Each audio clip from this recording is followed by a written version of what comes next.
بسم الله الرحمن الرحيم نحمده ونصلي ونسلم على رسوله الكريم أما بعد فقد قال الله سبحانه وتعالى في القرآن المجيد بعد أعوذ بالله من الشيطان الرجيم إنما أموالكم وأولادكم فتنة والله عنده أجر عظيم. عن عقبة بن عامر رضي الله عنه قال قلت يا رسول الله ما النجاة؟ قال أمسك عليك لسانك وليسعك بيتك وابكي على خطيئتك أو كما قال عليه الصلاة والسلام.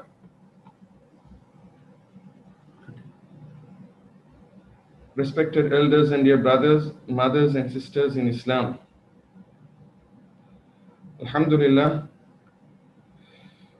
it's with the grace of Almighty Allah subhanahu wa ta'ala that we are able to, in this manner, try to benefit from certain advices, listening to the commandments of Allah subhanahu wa ta'ala,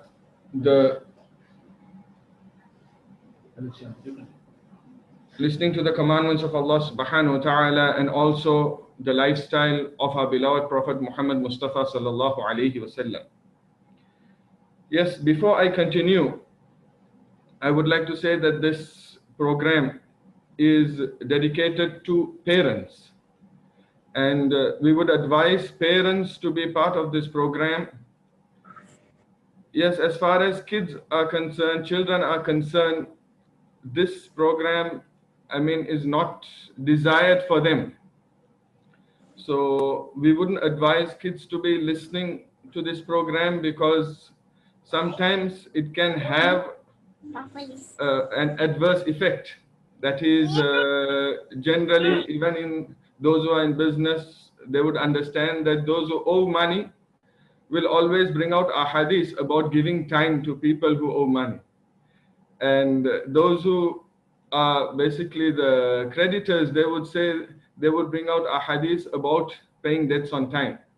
So generally that has been the norm in the world, that people tend to quote that which is in favor of them. So it is possible that a child would pick up something that would not be in his favor and then use it to his advantage against the parent. So we would advise parents to be listening to this, especially parents plus parents to be in the future. This would be beneficial for them, inshallah. Yes, the program today in regards to parenting, we know it is, we call it effective Islamic parenting. Parenting throughout the world, we see that it has become one of the biggest challenges. Mothers and fathers alike tend to complain about parenting, that what am I going to do with these kids? I don't know what's going to happen to my kids in the future. I'm unable to control them. Things like that. And the different ages of the children pose different challenges. And one of the reasons they're complaining is also because they care about them. We as parents care about our kids. That's the reason why we really, I won't say we are complaining, but rather we're putting forward our challenges to others so that we can get some help from them. And that is one of the reasons why we are sitting here, so that we can get some help in the challenge that we are facing in raising our kids, challenge that we are facing in disciplining our kids and educating our kids, etc. But at the same time, let us understand that parenting is also one of the tests that we have been put through in this world. Parenting is one of the tests that we have been put through in this world.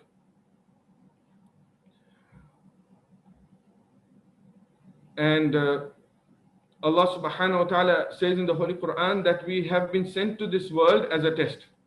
In Surah Mulk, second ayah, الَّذِي خَلَقَ الْمَوْتَ وَالْحَيَاةَ لِيَبْلُوَكُمْ أَيُّكُمْ أَحْسَنُ عَمَلًا. That Allah subhanahu wa ta'ala has created death and hayat, that is the life in this world, لِيَبْلُوَكُمْ, in order to test you. And when it comes to tests, what we understand is, yes, when ibadah is a test, did I pray or not pray? Allah subhanahu wa ta'ala questions me. Likewise, fasting is a test, giving charity is a test. Those things we understand as tests. But besides them, each and every aspect of our life in this world is actually a test. Even those aspects that we might regard as worldly aspects. For example, even our businesses, a test, our marriages, a test, parenting, a test, how we treat our neighbors, a test, how we treat our colleagues, test, how we treat our employees. These are all tests that we have to face in this world. And if we please Allah subhanahu wa ta'ala in these tests, we have passed. And if we fail to please Allah subhanahu wa ta'ala in these tests, if we acquire His displeasure, then we have failed. So parenting is also a test. Allah subhanahu wa ta'ala says, إِنَّمَا أَمْوَالُكُمْ وَأَوْلَادُكُمْ fitna. That verily your wealth and your children, they are a fitna, they are a test to you. Your wealth and your children are a test to you. And our children, we will be questioned in regards to them on the day of Qiyamah. Like a person's wealth, will be questioned how he earned the wealth and where did he spend it. Likewise, in regards to our children also, this is one of the things that we will be questioned about on the day of Qiyamah. The Prophet sallallahu alaihi wasallam so beautifully said, "Kullukum ra'in wa kullukum mas'ulun an ra'iyatihi." That each and every one of you is a shepherd, and each and every one of you will be questioned. Mas'ul, you will be mas'ul, you will be questioned in regards to your flock. And in the long hadith, one of the aspects that the Prophet sallallahu alaihi wasallam mentions is وَالرَّجُلُ رَاعٍ فِي أَهْلِهِ وَهُوَ مَسْئُولٌ عَنْ رَعِيَّتِهِ. That a person, a man, he is ra'i, he is a shepherd in regards to his family, وَمَسْئُولٌ عَنْ رَعِيَّتِهِ, and he'll be questioned. Likewise, وَالْمَرْأَةُ رَاعِيَةٌ فِي بَيْتِ زَوْجِهَا وَمَسْئُولَةٌ عَنْ رَعِيَّتِهِ. A woman will also be questioned in regards to the house of how she looked after the house and children of her husband. Likewise, the Quran says, "Qu anfusakum wa ahlikum nara." Quran does not only say save yourselves from the fire of Jahannam, but rather save yourselves and your family from the fire of Jahannam. So we understand from this that our family, our children, they are a test, and Allah subhanahu wa ta'ala will question us on the day of Qiyamah in regards to our children. So in order to pass this test, in order to know how to please Allah subhanahu wa ta'ala in regards to our children, in order to know how to discipline our children and bring them up according to the teachings of Islam, we need to learn the lifestyle of our beloved Prophet Muhammad Mustafa sallallahu alayhi wasallam. Allah subhanahu wa ta'ala has said in the Holy Quran, لَقَدْ كَانَ لَكُمْ فِي رَسُولِ اللَّهِ أُسْوَةٌ حَسَنَةٌ. Verily, in Muhammad sallallahu alayhi wasallam for you is the best of examples, the best of lifestyle, a very beautiful lifestyle. Muhammad sallallahu alayhi wasallam was sent as a prophet, as a mercy to mankind, but at the same time he was a loving husband. He was a caring father. He was an honest businessman. He was a just leader. And he was the best role model in most aspects of our life. He was the best role model for us.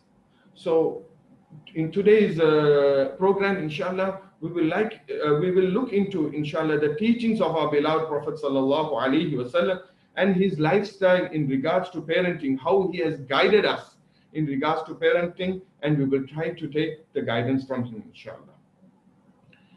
Thereafter, we move on to the subjects that we have listed, and from amongst them, parenting starts from choosing the correct partner. Some of us might think that parenting only starts after the child is 3 years old. No, parenting actually starts from the time we choose the correct partner. Because when we are choosing a partner for us, we are actually choosing the parent of our child. And the Prophet sallallahu alaihi wasallam beautifully advised us that tunkahul mar'atu li arba'in. In regards to choosing a partner, the Prophet sallallahu alaihi wasallam advised that generally a spouse is chosen for reasons. Limaliha wa li hasabiha wa li jamaliha wa li diniha. Because of her wealth, or because of her status, or because of her beauty, or because of her deen. And the Prophet sallallahu alaihi wasallam advised us that فَاظْفَرْ بِذَاتِ الدِّينِ. فَاظْفَرْ بِذَاتِ الدِّينِ. Choose the one who has deen and be successful. Be successful by choosing the one who has deen. Why did the Prophet ﷺ advise us to choose a spouse with deen? Because in choosing a spouse with deen, we will be able to go with that spouse to Jannah, and also that spouse will be the correct parent to my child. The spouse will lead my child to Jannah. The spouse will discipline my child according to the teachings of Islam, because that spouse has taqwa. He or she fears Allah subhanahu wa ta'ala. So a successful marriage lies in choosing the correct partner. And when we have chosen the correct partner, the partner with taqwa, the partner with deen, then we will see that this will have a positive impact upon our children. Our children will grow up according to deen. Our children will grow up with good etiquettes. Our children will grow up with discipline.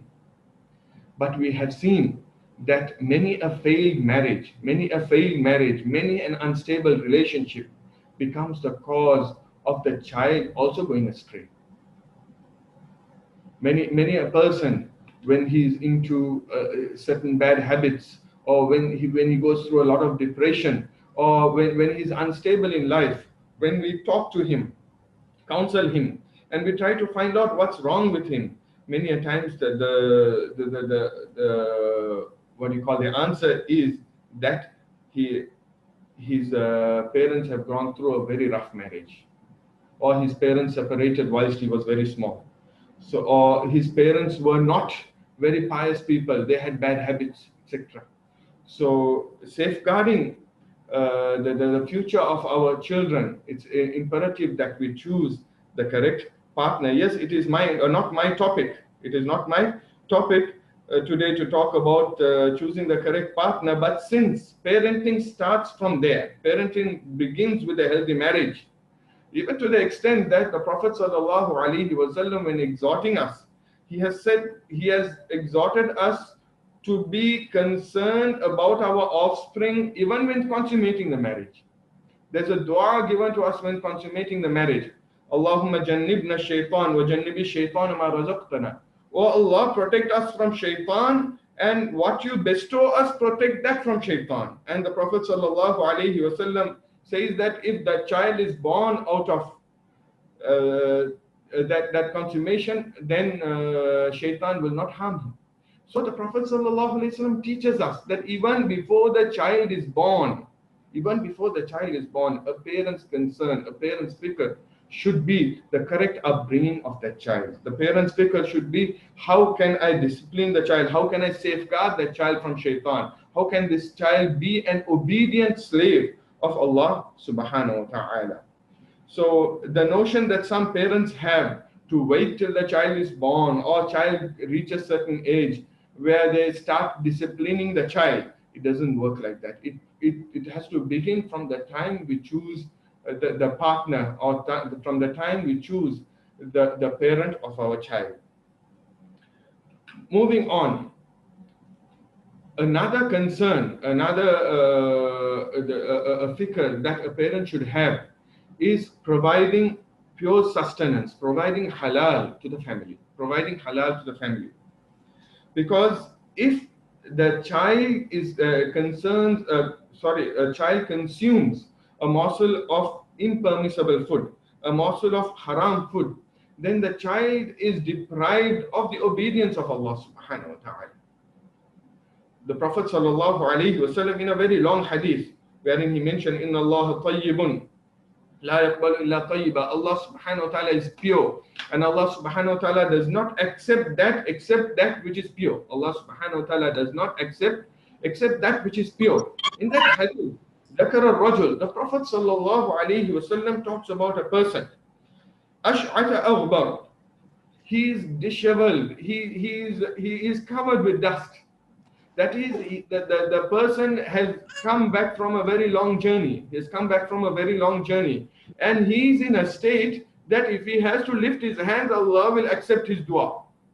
So he lifts his hand. يَمُدُّ يَدَيْهِ إِلَى السَّمَاءِ يَا رَبِّي يَا رَبِّي. But وَمَطْعَمُهُ حَرَامٌ وَمَلْبَسُهُ حَرَامٌ وَغُذِيَ بِالْحَرَامِ فَأَنَّى يُسْتَجَابُ لَهُ. The food that he has taken is haram. The clothing that he is wearing is haram. He has been nourished with haram. The Prophet ﷺ says, فَأَنَّى يُسْتَجَابُ لَهُ. How do you expect his dua to be accepted? SubhanAllah. A person who's nourished with haram, the Prophet ﷺ saying there's no chance that his dua is accepted. Then what about our other ibadat? How do we expect Allah subhanahu wa ta'ala to accept our ibadat when we haven't been careful about consuming haram? And when it comes to haram, there are two different aspects. One aspect is consuming lawful sustenance. That is, what we consume should be halal. Yes, there was a time that when it comes to halal, the only thing that we should have been worried about is how we slaughter the animal. If you are slaughtered according to the halal method, the animal is halal. But if you are slaughtered according to haram method, the animal is haram. But today, no, the food industry has advanced. Food technology is something very different from what it was a few decades ago. Today we have flavorants, we have colorings, we have preservatives, we have additives, and we don't know what we are eating. We don't know what we are eating. To the extent that sometimes they say there's more lime juice in the detergent that we're using than the lime juice that we are drinking. That's the world that we are living in. So we don't know what we are eating. I might be eating bread where the raising agent is made out of human hair, L-cysteine. Or I might be eating sweets where the red coloring comes from crushing beetles, cochineal. And I might be taking some tablets, some capsules where the outer covering of the capsule is made with pig fat gelatin. So I do not know what I am consuming. So as a parent, we should be very careful, firstly, what we are consuming, and at the same time, very careful what our children are consuming. Because by providing haram to them, we are spoiling their future. We are spoiling their connection with Allah subhanahu wa ta'ala. Their ibadat is going in waste. So when the food technology has advanced so much, then how is it permissible for us to just go to a restaurant and ask, okay, is this halal? And he says halal and we eat. That person might be honest, but how much knowledge does he have about halal? He might be honestly saying it's halal because the meat he has got is halal. But what knowledge does he have about halal? Today, if I pick up a packet of sweets from the supermarket, do I go through the ingredients and make sure what I'm giving my children is halal? If I go to a restaurant, am I making sure everything in that restaurant is checked and verified before I eat from that restaurant? Because if not, then I am risking feeding my children haram. So this is one part of providing halal sustenance. The other aspect is having a lawful source of income. As Muslims, we would say, yes, we do not deal in interest, we do not earn haram.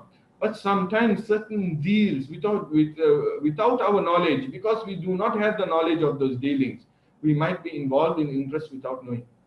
So it is incumbent upon us that we go to a scholar and we ask him, this business that I'm doing, is it halal or not? Is it permissible or not?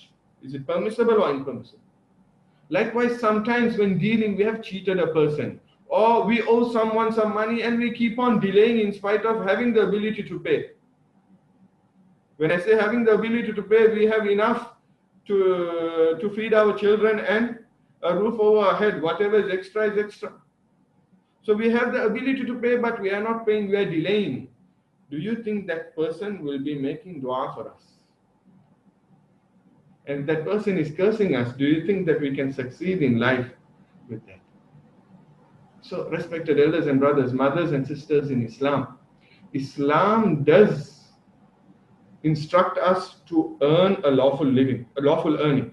Islam does instruct us to have a lawful earning. Talabul halali faridatun ba'da al-faridah. It has been mentioned that earning halal is compulsory, is one of the compulsory acts. It's compulsory for a person to earn halal. But at the same time, let us understand that earning is our responsibility. Provision comes from Allah. So by me earning more, I'm not going to provide more. Allah subhanahu wa ta'ala says, وَأْمُرْ أَهْلَكَ بِالصَّلَاةِ وَاسْتَبِرْ عَلَيْهَا لَا نَسْأَلُكَ رِزْقًا نَحْنُ نَرْزُقُكَ. That command your وَأْمُرْ أَهْلَكَ بِالصَّلَاةِ, command your family to pray and instruct them to pray, and you also be steadfast in your prayer. After that, Allah subhanahu wa ta'ala says, La nas'aluka rizqa, we are not asking provision from you. That means you're not the one who's providing. So just because you're earning, it doesn't mean you can miss a salah for earning. Just because you're earning, it doesn't mean you can go against the commandments of Allah for the sake of earning. No, you earn in a manner that you please Allah. We will provide for you in a manner that you will be pleased. وَمَنْ يَتَّقِ اللَّهَ يَجْعَلْ لَهُ مَخْرَجًا وَيَرْزُقْهُ مِنْ حَيْثُ لَا يَحْتَسِبُ. One who fears Allah subhanahu wa ta'ala, Allah subhanahu wa ta'ala will open up ways for him. And Allah will provide for him from avenues he never dreamt of. Today our efforts are concentrated on earning more, and we say we are earning for our family. Allah subhanahu wa ta'ala says you concentrate on earning correctly. You concentrate on earning that which is permissible, that which is halal. As far as the provision is concerned, we will take care of it. So this is the aspect of earning a pure sustenance for our family. When we earn a pure sustenance, then we will be able to bring them up. We will be able to nurture them according to the teachings of Islam. This brings us to the next topic, that is at childbirth. After the child is born, what are my duties towards the child? What are my duties towards the child? So one, yes, adhan into the ears of the child. That is, the first words that the child hears should be the words of Allah. Allahu Akbar, Allahu Akbar. And we will make dua that the last word that comes out of his mouth are also La ilaha illallah Muhammadur Rasulullah. So the first words that go into the ears of the child should be Allahu Akbar, Allahu Akbar. So those are the first words that the child should hear. And likewise, tahniq. Now, what is tahniq? Tahniq in the time of the Prophet sallallahu alaihi wasallam, Sahaba radiallahu anhum, whenever a child was born, it is said about Abdullah bin Zubayr radiallahu anhu. He was the first child to be born in Medina. He was taken to the Prophet sallallahu alaihi wasallam, and the Prophet sallallahu alaihi wasallam made tahniq. Tahniq is when a pious person choose on a date, etc., and then he puts some of it on the palate of the child, so that the saliva of that pious person mixes with the saliva of the child, and from that we make dua that Allah subhanahu wa ta'ala make that child as pious as this person. That's the objective of tahniq. Today we might not practice upon this very much, but we should bring it into practice, because then we are trying to make our children from their birth as pious as that person. Then we know the other sunnahs of the seventh day, aqiqah, slaughtering, shaving of the head, giving sadaqah, and then last but not least, naming the child. When it comes to naming the child, today we have, I would say, lost the plot. The Prophet sallallahu alaihi wasallam, he advised us to name children with the names of the Anbiya alayhi salam. He named his son Ibrahim because of Ibrahim alayhi salam. So the Prophet ﷺ advised us to keep good names. Abdullah, Abdul Rahman, they are the best of names. So when naming our children, we should look for names of Anbiya, the prophets. We should look for names of pious predecessors.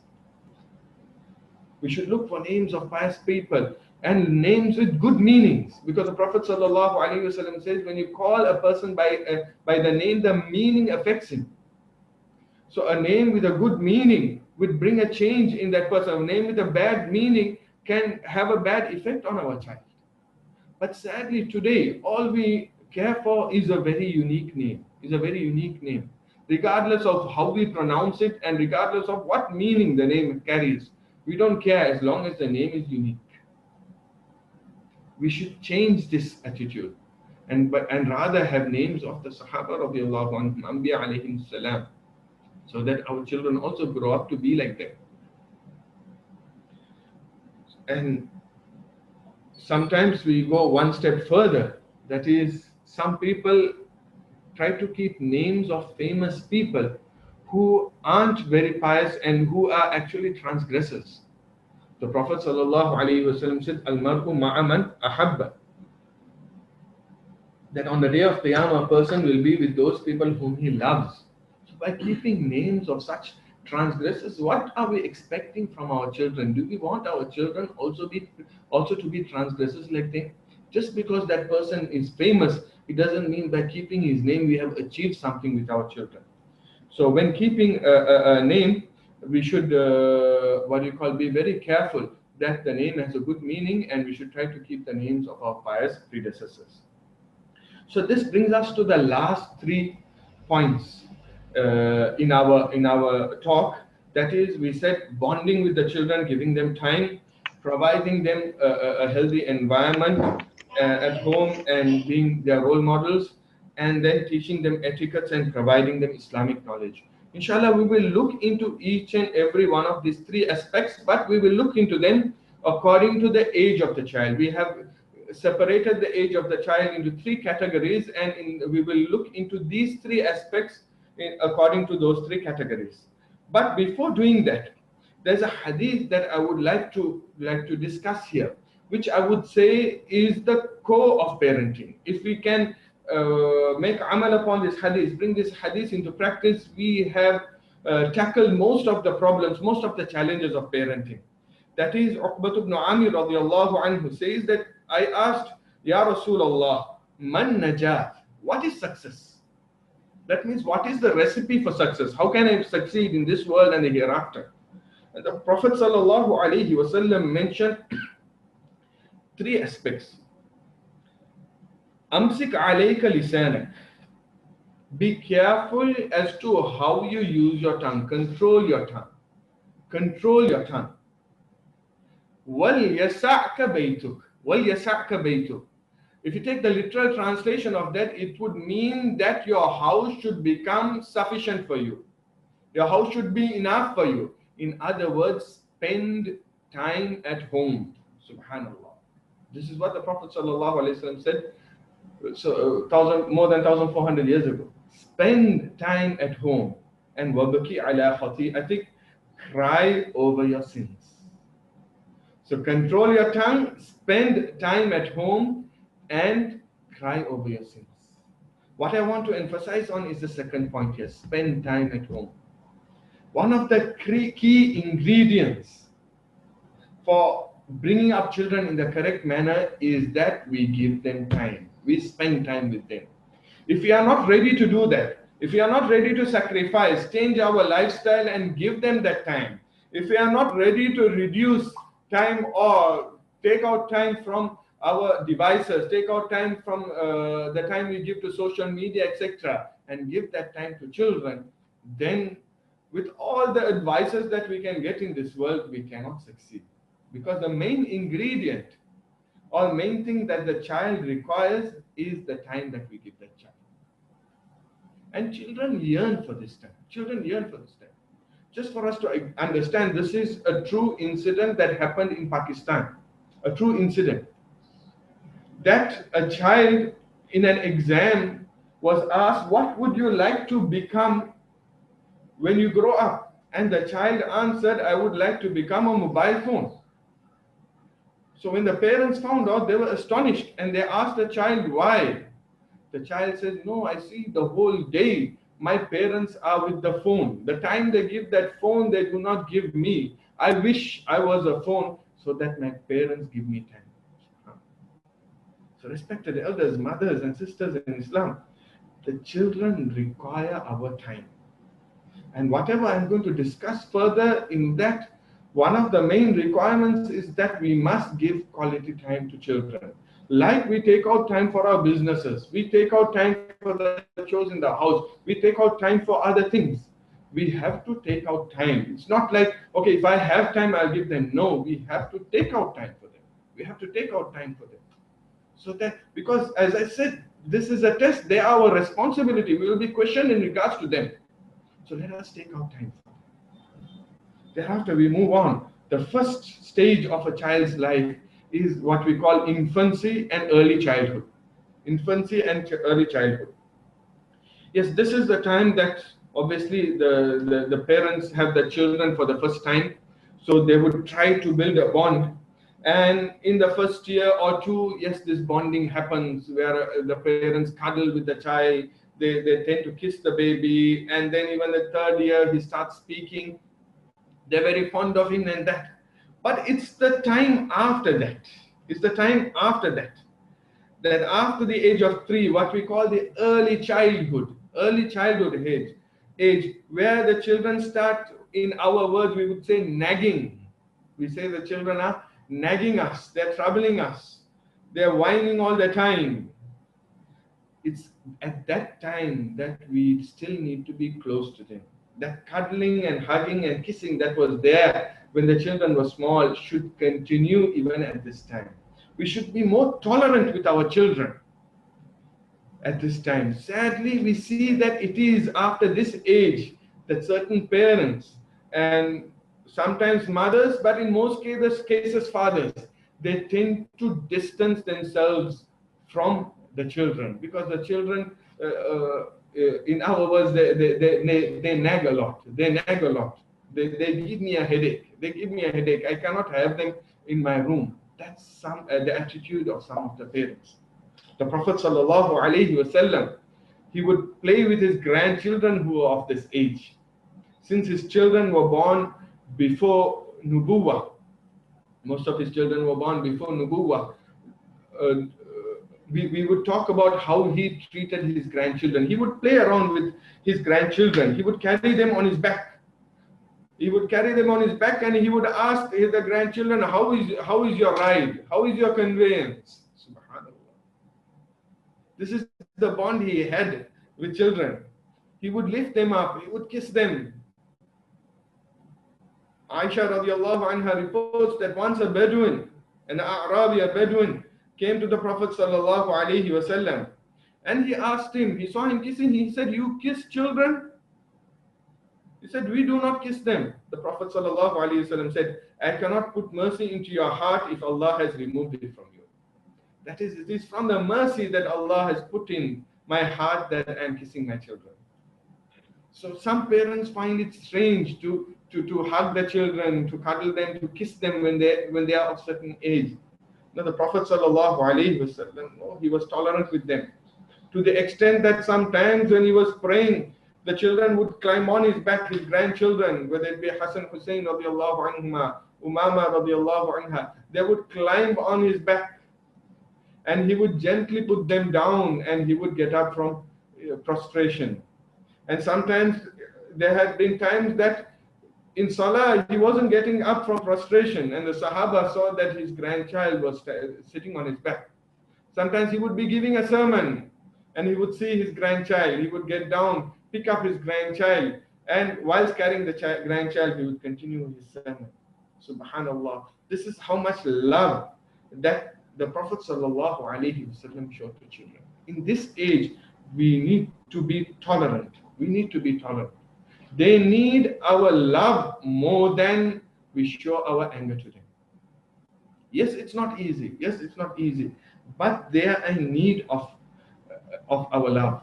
And when we show them that love, in spite of them troubling us, in spite of it being difficult for us, this is a test. If we show them that love, then we see that bond created and the bond remains even after they grow. I'll just relate to you an incident of a person whom I know very well.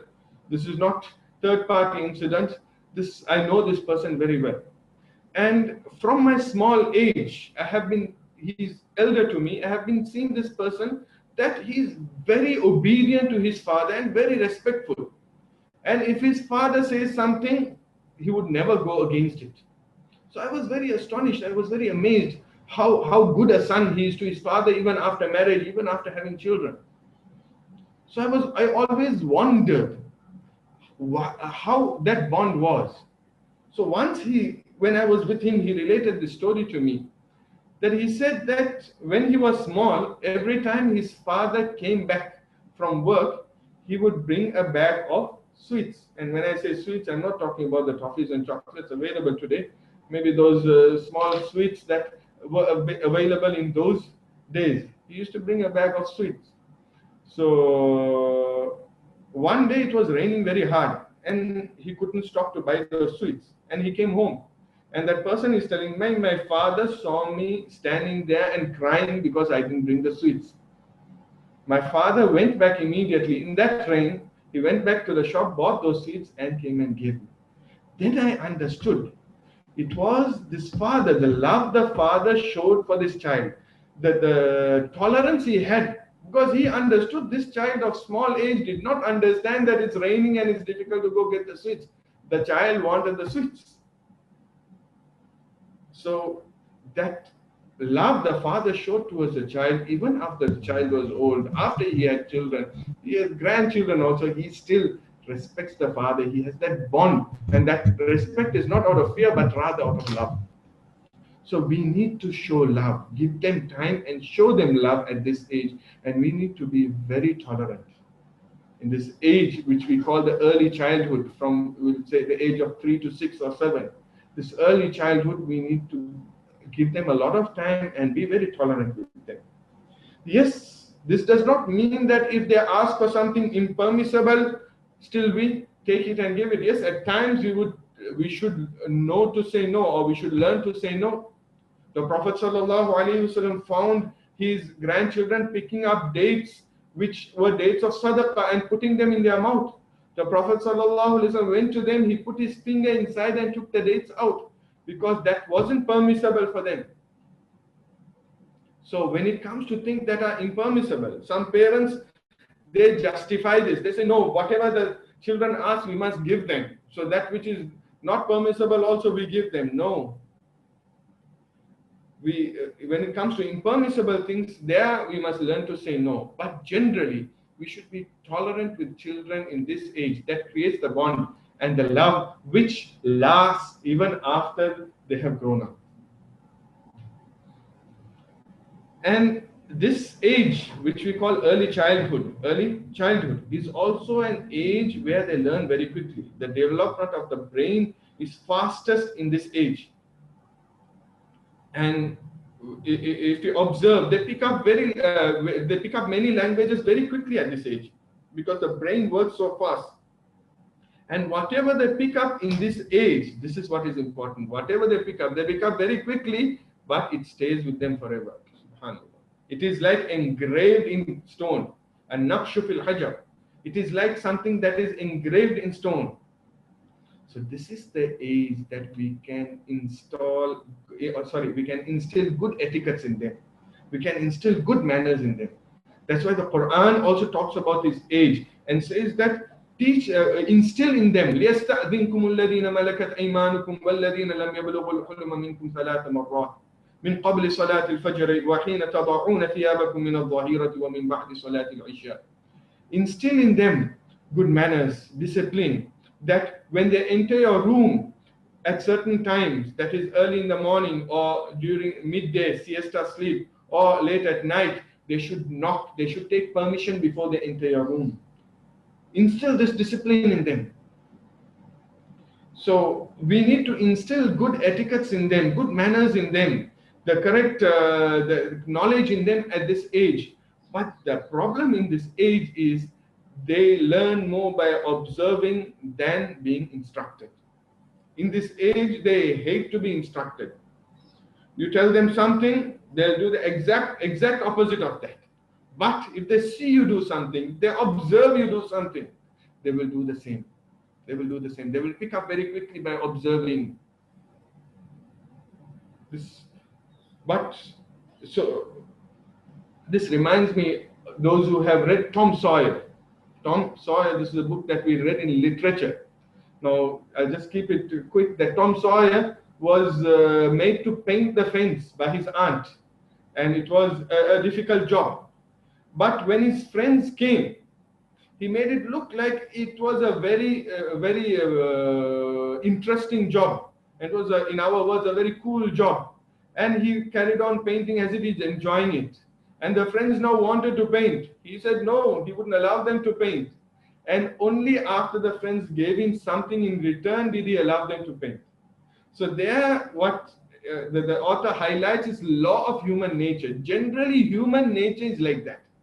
That when you instruct them to do something, no, you have to do. the more they do not want to do it. But when you show how beautiful it is to do something, they would want to do it. So this is law of human nature. This is found in humans of all ages. But in this age, in a later age, the person might understand that no, I must do it, I must not do it. He will have an understanding. But in this age, he has no understanding. So he's acting what is inside his heart. So if the more we instruct him, or may we instruct the child, the more he would not want to do something. But the more he observes us, the more he observes us, the more he would want to do. So hence, to discipline a child, a lot of parents ask, how do I discipline my child at this age? To discipline a child at this age, we have to provide him the correct environment, and we have to be the correct role models. That's the only way of disciplining the child. If the child is in the house and the TV switched on, we might think he's just a toddler, he's just a child, he doesn't understand what's happening. His subconscious mind is recording everything. Later in life, he develops certain habits. It's because of what he saw there. It's because of what he saw there. Likewise, if music is played whilst he's there, in his presence, then this builds nifaq, this builds hypocrisy in him. The Prophet ﷺ says that music grows hypocrisy in the heart, like water grows, plants grow with water.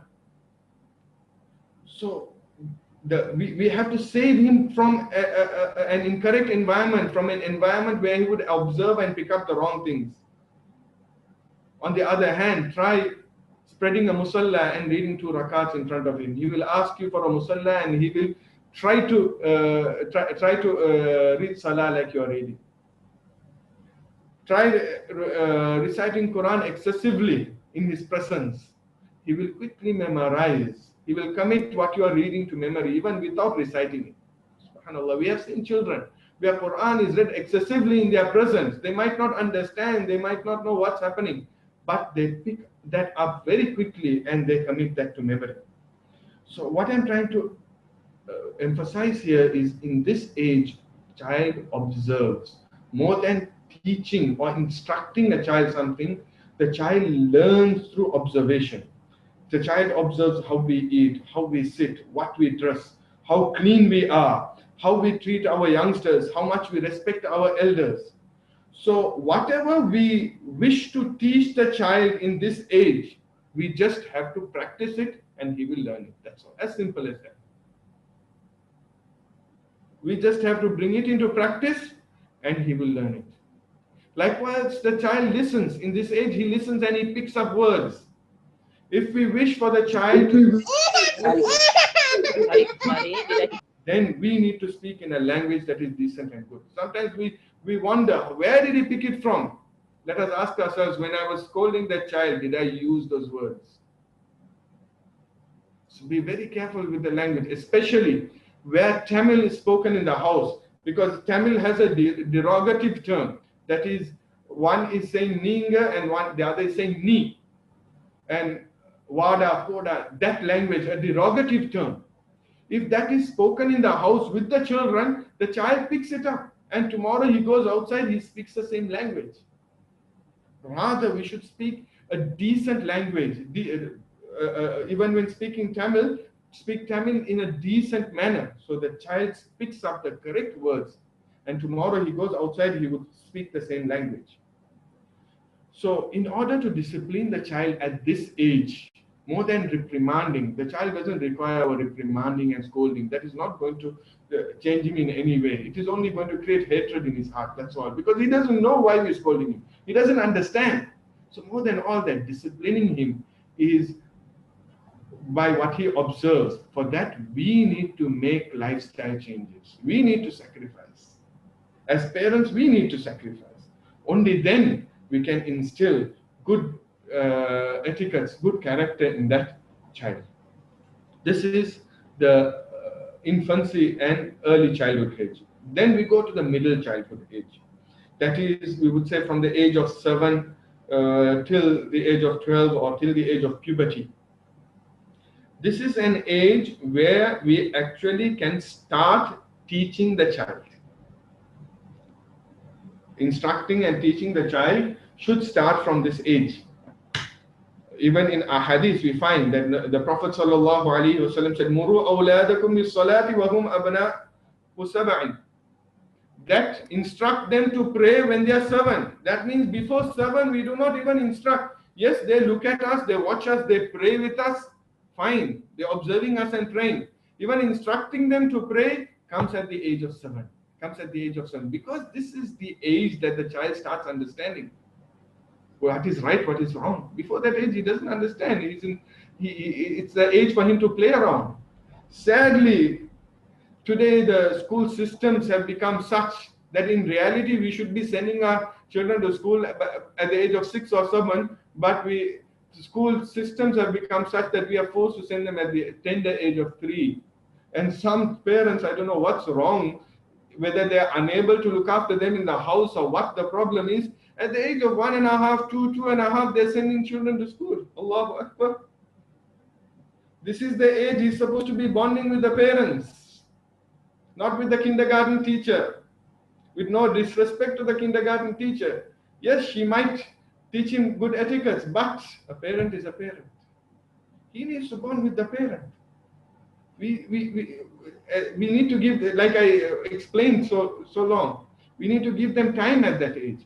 But when it comes to the age of 7, now we can start instructing them, but again in a gentle manner. In a gentle manner. The Prophet ﷺ was never harsh, whether it be to children, to his wives, or to anyone else. He was never harsh. So when we instruct them, when we teach them, we should teach them in a gentle manner. This is the time that we can start teaching them etiquettes. All this time they observed etiquettes. They built up good manners by observing. Now we are teaching them good manners. The Prophet ﷺ, he would the children that grew up in his house, Umar bin Abi Salama and etc., they say that he used to tell us, Sammillah, kul biyaminik, wa kul mimma yalik, ya ghulam, so beautifully, very, in a very gentle and polite manner. He used to tell them, oh my child, take the name of Allah before you eat. Eat with your right hand. Eat from that which is in front of you. Likewise, the other etiquettes, masnoon du'as, the recitation of Quran, the rulings of salah, fasting, etc. This is the age from which we start teaching them. So the best is if we can teach them at home, we take out time, because this will create a bonding also. At the same time, we are spending time with our children and we are teaching them. We are teaching them the basics. Basics of how to read the Quran, alif, ba, ta, basics of salah, etc. So we are teaching them.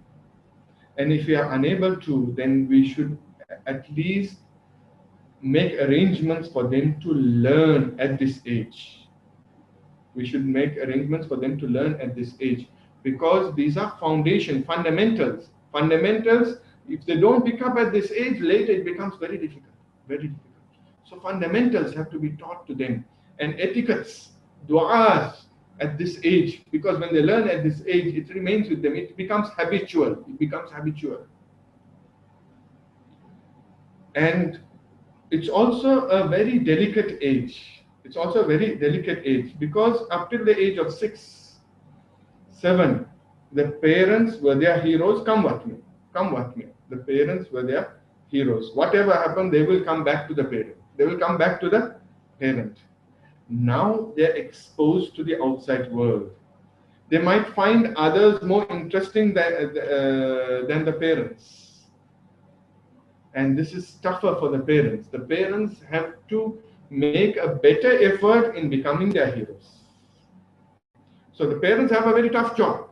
They have to still maintain that close bond they have with them, and also discipline them, so that they grow up to be respectable people, disciplined people, God-fearing people.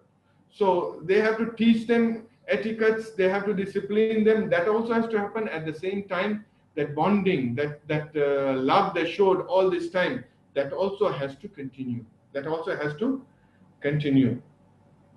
So to overcome this challenge, we should start spending more time with the children. Start spending more time with the children. Whether it be in the form of any sport activities, or indoor games, or even a casual chat. Even a casual chat. We should spend that time with the children, because in this age, they come and relate to us. Whatever happened in the school, they say, oh, mama, this happened, that happened. Or when the father comes back home, dada, this happened, that happened. In school, she told me this, I told her that. I had a fight with her, I had a fight with him. So they want to relate. They want to relate. And when they relate, respected elders and your brothers, mothers, and sisters in Islam, listen to this carefully. When they relate, give them an attentive ear. Give them an attentive ear. Not just a nod of the head while she's looking at the phone.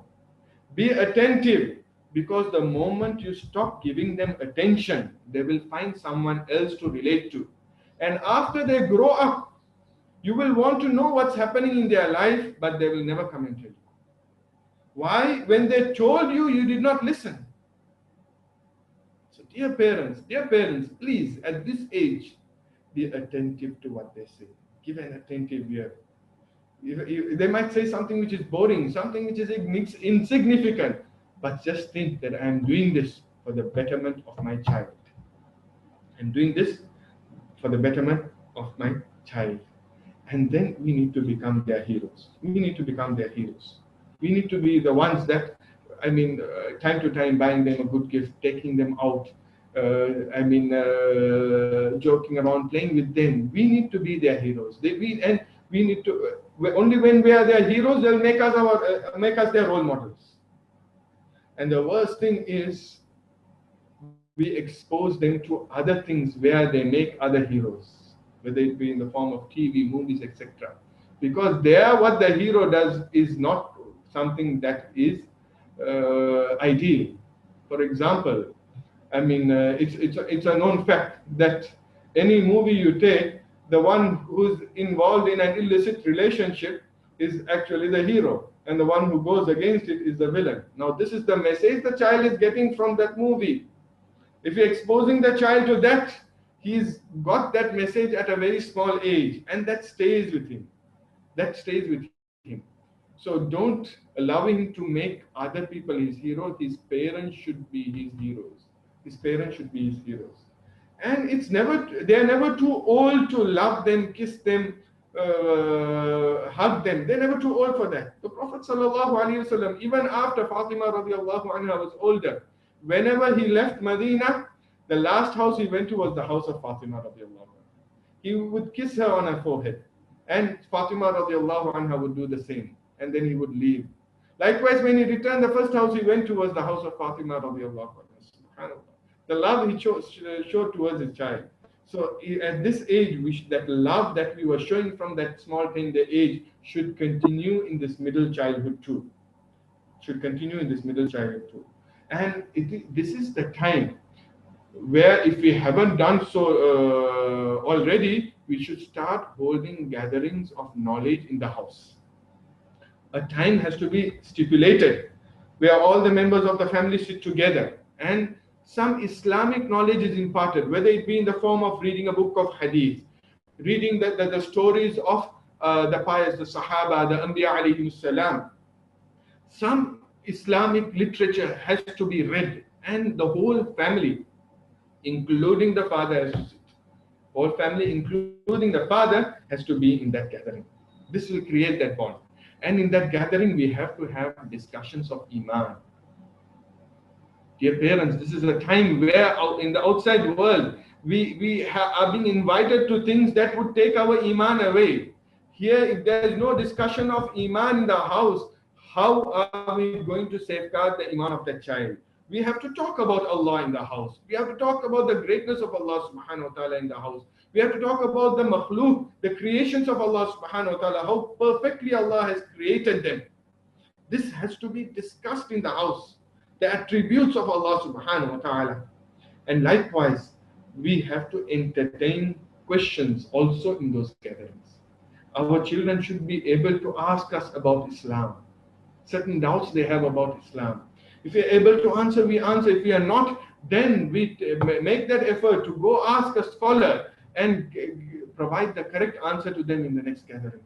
On a daily basis, we should have this gathering. If we find it difficult to start on a daily basis, at least let us start twice a week. Let us start with that and build it up to a daily basis. such a gathering must take place where all the family members are sitting. And likewise, our children should also be exposed to pious people, scholars of the religion. They should be exposed to them. They should also have a good connection with them. Otherwise, they grow up to be very distant from them, and then they cannot benefit. So from this age of middle childhood, our children also should. So for that, we have to frequent scholars or we have to frequently invite them to our houses for our children to interact with them. And in this age, one of the biggest discussions or questions And go up to 5:30, 5:20, 10 minutes. is the choice of school. This is one of the major questions that is posed in this time. That what kind of school do I choose for my child? Yes, we must understand the school can change the manner in which a child thinks. And the school can even snatch the iman, the belief, the faith of the child away. I know children, I know youngsters who have come up to me and who have told me that, but God is just a theory. Na'udhu billahi min dhalik. I've heard it with my ears. And I'm talking about children who are from religious backgrounds, not from homes where the parents do not know the religion, from religious backgrounds, from homes where the father frequents the mosques. But the children come up with this, and a school can change their mindset. So it's up to us to decide that, do I want to risk his akhirah, his hereafter, for the temporary success in this world, temporary benefit in this world? Because hereafter is everlasting. If he has failed in hereafter, he's going to be in everlasting failure. But if he fails in this world, if he is unable, or if he's not sent to the so-called elite schools because of the indoctrination that takes place there, then he has only maybe to a certain extent lost in this world, but he has safeguarded his hereafter. So the choice is the parents, but the parents need to understand, what should I give more preference to? What should I give more preference to? Likewise, when choosing a school. So my first point is, when choosing a school, we need to choose a school that would not snatch his iman away, that would not indoctrinate him and create, deviate him from the correct faith. And the second point we need to see is the amount of haya that will be left in him, the amount of modesty he will develop by going to that particular school.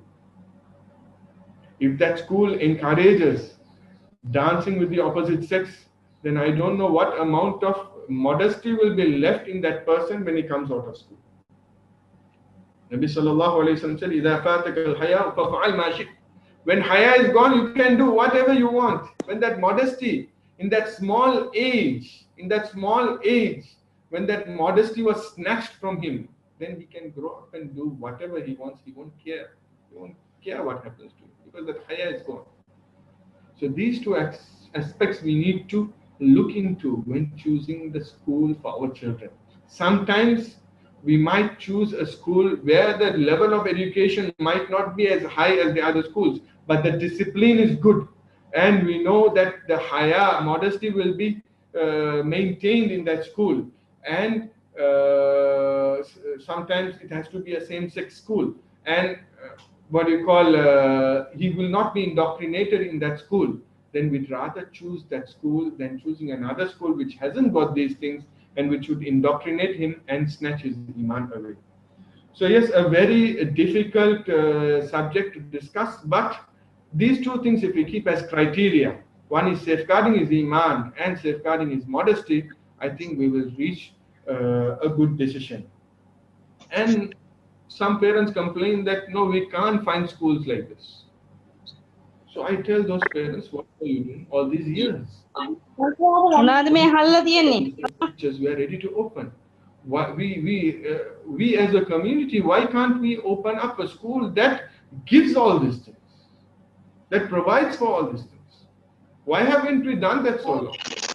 If this is for those who complain that we haven't got a school like that, those who say we do, for them this is not there.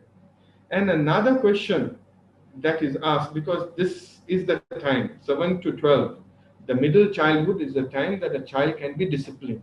It can be disciplined. And I explained that before the age of 7, discipline comes only through observing. Now, disciplining will come through instructing him, telling him, advising him, etc. So, this is a time that the child is molded and disciplined. Before this age, disciplining is only through observation. And after this age, disciplining is difficult because he has reached a certain age where now he might not listen to people who tell him something. So, this is the age to discipline. So, in this age, one of the questions posed is, can we use a stick? And the old saying goes, spare the rod and spoil the child. Can we go by that saying? And many a parent who is listening to this might have grown up collecting a good beating from his or her parents, and he thinks that that is the correct option if I want to discipline my child.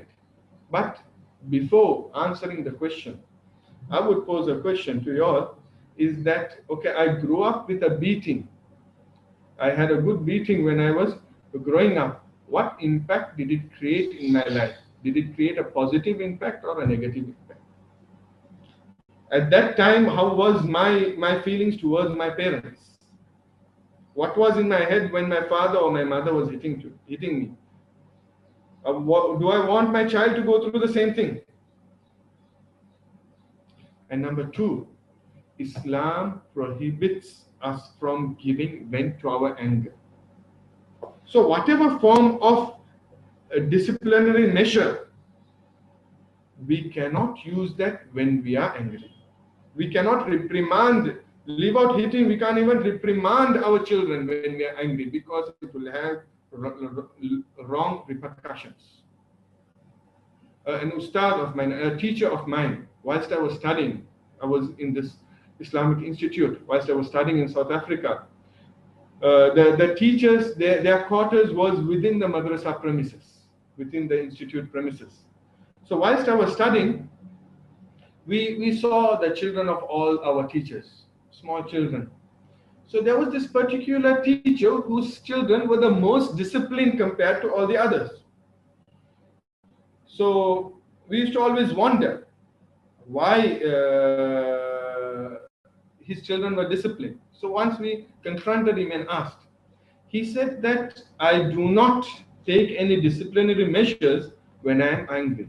So when my children do something wrong, if I am angry at that time, I would not do anything. But later I would call them and I would tell them this thing that you all did was wrong. And if it's required, this is what he told me, if it's required, I will even use the stick on their hand, give them 2 or 3 shots on their hand saying that this what you did, this was wrong, you shouldn't have done it in that way. So whatever disciplinary measures we use, let us use whilst we are not angry. After the anger has died off, whether it be punishing them, reprimanding them, or any other measure, let us not do it whilst we are angry. Because I know many a person, even after he's grown up, he's married, he has children, but still he can't get over what his father did to him when he was angry. He just can't get over it. It has made a permanent scar in him. Mentally, it has made a permanent scar in his life. So we need to understand that by giving vent to our anger, we are only spoiling the future of our child. Such children, when they grow up, they are unable to decide, they are confused, they are unable to make decisions. This leaves this permanent change in their lives. So as I said, discipline very important in this age, but do not discipline your children when you are angry. Come out of anger and discipline with a good intention. Innamal a'malu binniyat. Intention matters. Discipline with the intention, not because I'm giving vent to my anger, but rather I want my child to be a good person. I want my child to be a God-fearing person. That's why I'm disciplining him. Disciplining with that intention. So in today's time, when they ask this question, can I use the stick? I would say we are living in an era where people do not have control over their anger. So before asking that question, they should start having control over their anger and then ask this question. This takes us to our next slide, that is the next age, the age of adolescence. I would say that from the age of 10 to 18, 12 to 18, or from puberty to 18, from puberty to 18, the age of adolescence. This is, I would say, the most difficult phase of a child's life because his body is going through many different changes. He's facing a lot of emotions for the first time. Yes, before that he had emotions. He would get happy, he would get sad, he would fight, and after a few minutes he's forgotten everything. That was before this age. Now he has emotions. He has emotions and he doesn't know what to do with his emotions. He's confused, a very difficult time in his life.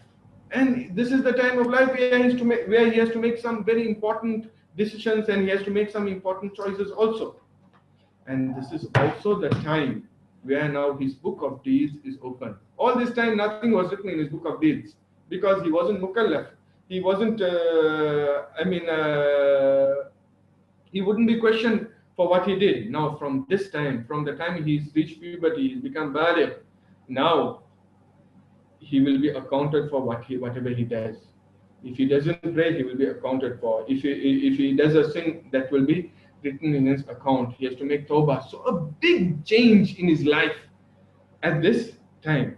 And for parents also, it is a very difficult time because the parents don't know, do I treat him? All this time I was treating him as a kid, as a child. Now he's a grown up. So how should I treat him? How should I treat him? He has reached an age of understanding. He understands, but he hasn't got the experience that I have. So sometimes he'll make mistakes, and we cannot comprehend the person who has understanding how he can make that mistake. Let us understand that he's still a child.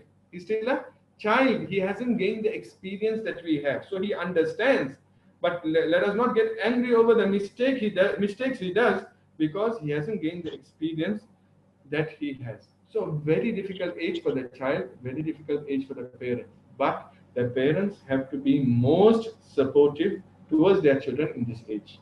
They have to be the most supportive.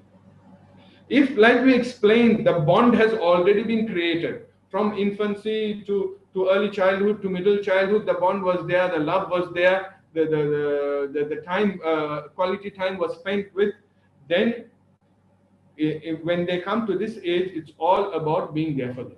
The parents being there for them and guiding them to take decisions, etc. If that bonding has happened, this is all they have to do. Congratulate them when they have achieved something. They have, sadly, our some parents, because it's with a good intention though, they want their children to strive harder. So whatever the child does, it's not enough for them. They want them to strive more and more, and the child receives only complaint upon complaint upon complaint. Whatever the child achieves, he's never congratulated, or he's never told, oh, keep it up, it was very good. He receives complaint upon complaint, and there comes a time when the child gives up. So let us learn to congratulate him. Let us learn to make him feel important. Make him feel important. And let us learn to take their opinions, his or her opinions, when we're making decisions. Because now he's a grown-up. He's a grown-up. He's reached the age of puberty. So by taking his opinions, whether we put them into practice or not, by taking his opinion, we have actually made him feel important. And in this age, that's what they want. They want to be felt important, because at a small age they got attention. This age they do not get that attention. But what they want is, my father, my mother is there for me, and my mother, my father makes me feel important, so I feel comfortable in front of them. I feel comfortable with them. And the worst thing that we can do is be bossy. This is not the age that we can be bossy. No, you have to do this. We can't do that. We can't force decisions on them. We can advise them, encourage them, but we can't force a decision on them. And let us not insult them. Some parents make a mistake of making them know what a big failure. Oh, you good for nothing. You good for nothing. Look at that person. Let us not compare with other children. Look at that person. Look at that. He is your age and see what he has done and what you've done. This is the worst thing that we can do for our children. This is not going to improve him or do any good to him at all. This will only cause harm to him and nothing else. So this is an age where we need to encourage them, be with them, be for them, be there for them. Especially mothers have to play a bigger role here with their daughters, and fathers with their sons. Fathers with their sons, they have to play a bigger role. Fathers, when they go to the mosque, they sack their sons. So when they go to the mosque, they attack their sons along with them. Mothers accommodate the daughters into their kitchens and take a little bit work from them also. They should know to serve others also. At the same time, by taking work, they also feel important. Let her make a cup of tea or make something simple in the kitchen. What do you call? Let him do some errands for the house, run some errands for the house. So take a little bit work from them and make them feel important also. So as I told you, a very delicate situation, but it's all about how we are there for them, how we communicate. Communication is very important in this age. How we communicate with them. When it comes to communication, one is how we teach them the facts of life. Obviously, it should be taught before adolescence, somewhere at the age of 8, 9 for girls, and maybe at the age of 10, 11 for boys. The facts of life. Now, if we have created the bond all these years, then for a father to sit with his son and explain the facts of life, it's going to be easy. And mother, for her to sit with the daughter and explain the facts of life, is going to be easy. But if you haven't created that bond, it will be difficult. But if we do feel uncomfortable, then we can always get someone else, our close family or a friend or a teacher, to teach them the facts of life. But it should come from the correct source. If it doesn't come from the correct source, they will learn it from the wrong source, and they will learn the wrong things. So in this age, let us be very cooperative with them, and also as far as Islamic knowledge and etiquettes. As I said, the halaqas at home, the gatherings at home should continue, and now arrangements must be made to teach them higher Islamic knowledge, whether it be knowledge of business or more rulings about salah, more rulings about zakah, because as he grows up, he will start engaging in these things. And if he does not have the knowledge of business in Islam, he will earn that which is haram. If he does not have the correct knowledge of marriage, knowledge of how to intermingle with people, all that needs to be taught to him at this age. And likewise, he will also look up to his father. He or she will look up to his or her mother. As to how they conduct themselves with other people, because now he is going to intermingle with other people. So we have to be the best role models. The way we conduct ourselves with other people, etc. In that, he should find a good role model in us, in those aspects. And as far as teaching him Islam, etc., then if we are unable to teach that at home, then we must make the arrangements. And sadly, even when the arrangements are made, we see that parents give little preference to this than other studies. I'm not saying that school studies is not important, but as important as school studies is the knowledge of Islam, I would say, is more important, because this is going to build his akhirah. Many a time we see a person studying Islamic knowledge, but if there's something in school, he's missed the class. If the parents are going to allow him to do that, then they are indirectly instilling in his heart that this knowledge is not very important. So the importance of this knowledge also should be instilled in his heart. Like I said, the gatherings at home should continue. A Quran time should start at home. And from this age, now he's reached the age of puberty, she has reached the age of puberty. A Quran time should start at home, where the family sits together and all of them recite Quran, so that we bring that habit into our children, that they are those who recite Quran. And for this, everyone has to sit. If the parent is there watching TV and instructing the child to read Quran, this is not going to happen. This is unfair upon the child. Unfair upon the child. And yes, I'll wrap it up quickly. One question asked. I'm actually bringing in all the questions so you all don't have to ask questions. One question asked about this age is, how do we introduce devices to our children? Now, in that, we find two extremes. That is, one group of parents say that no devices for my children. No devices for my children. I'm never going to give them any devices. I asked those parents, for how long are you going to do that? Eventually, there will come an age that he will use, and he will be more interested, and he will want to look into it more because he was denied all these years. And there's another group of parents that, I mean, they don't care. They just make the devices available and no restrictions. No restrictions. One wrong website that the child visits, his whole life is spoiled. So moderation in that. Moderation in that. That is I said now, this tarbiyah comes from a very small age. From a very small age, through the tarbiyah of the parents, he should know what is right and what is wrong. Tomorrow when he's given a device also, he would know what is right and what is wrong. That amount of discipline we have taught him.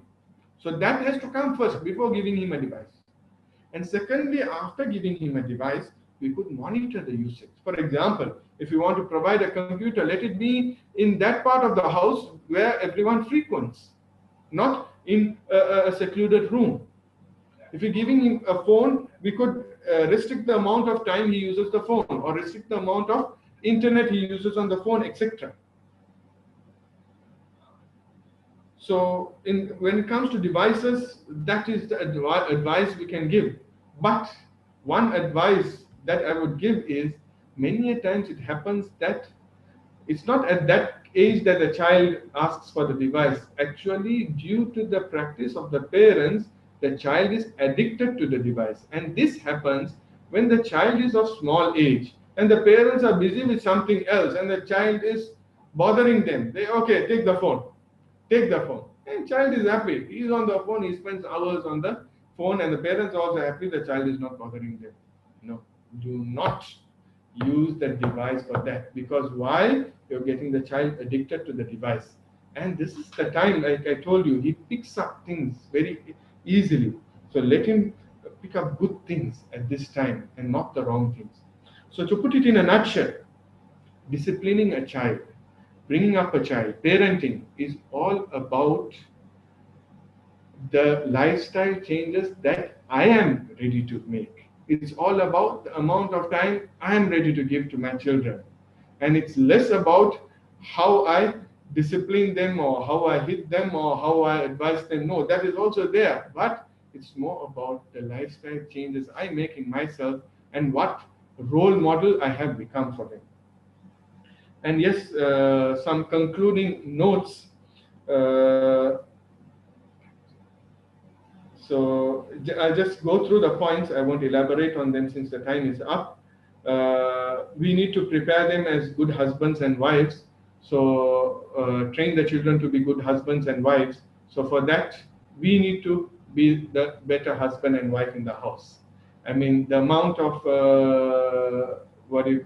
love we show to each other as parents is what the child picks up. I'm not saying we should be intimate in front of the children, but other tokens of appreciation, etc. Now, if the child grows up seeing the father shouting at the mother all the time, or the mother complaining and arguing all the time, she or he would think that that is the ideal way of having a relationship too. And second, finding the appropriate spouses for them. Like we mentioned, like we found the correct spouse for us, the parent to my child, likewise appropriate spouses for them. And number 3, interference after marriage. I urge to the parents, many a times it happens that it's because of the parents that the marriage breaks. Now between the spouses there's an understanding. As parents, let us advise them, but let us not take one side. Because when we take one side, we'll be biased. We will take the side of our child. And the both of them, they need a person who's moderate, not a person who's biased. So let us not be the cause of our children's marriage breaking. As much as possible, we should be the ones trying to save their marriage. And for that, if we have to take the side of the spouse of our child also, there's no problem, as long as we can save the marriage. And number four, last but not least, we invoke for them. We make dua for them. Nabi sallallahu alayhi wasallam, amongst those whose dua is readily accepted is a parent who makes dua for his or her child. It's readily accepted by Allah subhanahu wa ta'ala. No ways in between. Let us invoke them. And Allah subhanahu wa ta'ala says in the Holy Quran about Ibadur Rahman. They are the ones والذين يقولون ربنا هب لنا من أزواجنا وذرياتنا قرة أعين وجعلنا للمتقين إماما. They make dua that their children should become qurratu a'yun, the coolness of their eyes, and they become muttaqeen, they become God-fearing people. So may Allah subhanahu wa ta'ala give us the correct understanding. May Allah subhanahu wa ta'ala guide us in passing this test of parenting. May Allah subhanahu wa ta'ala make our children those who are obedient to Allah subhanahu wa ta'ala, and those who lead their lives according to the lifestyle of our beloved Prophet Muhammad Mustafa sallallahu alaihi wasallam. Wa akhiru da'wana alhamdulillahi rabbil alamin.